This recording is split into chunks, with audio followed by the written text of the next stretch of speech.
DJ టిల్లులో comedy difference, కానీ ఒక settled performance, ఒక పెయిన్ని ఫీల్ అవుతూ ఒక హ్యాపీనెస్ని చూపిస్తూ ఒక సెటిల్డ్గా ఇద్దరు అమ్మాయిల్ని మేనేజ్ చేసే ఆ క్యారెక్టర్ చేయాలంటే చాలా కష్టం. ఎందుకు సిద్ధు మూవీలో ఎప్పుడు ఇద్దరు అమ్మాయిలు ఉంటారు?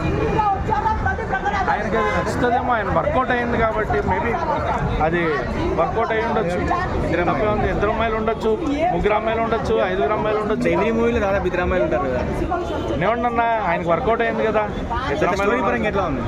ఇది స్టోరీ చాలా నచ్చింది. తమన్ గారు ఎంతవరకు హెల్ప్ అయ్యారు సినిమాకి?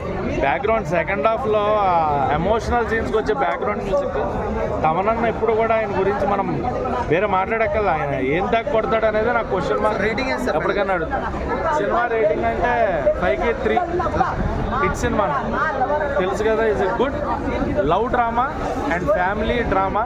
సో అందరూ చూసే సినిమానే, ఎవరో చూడకూడదు, వీళ్ళకి కాదు, ఫ్యామిలీస్ రాకూడదు, లేదా ఆడపిల్లలు తప్పు చేశారు, ఇలాంటి ఏం లేవు, అందరూ చూడొచ్చు.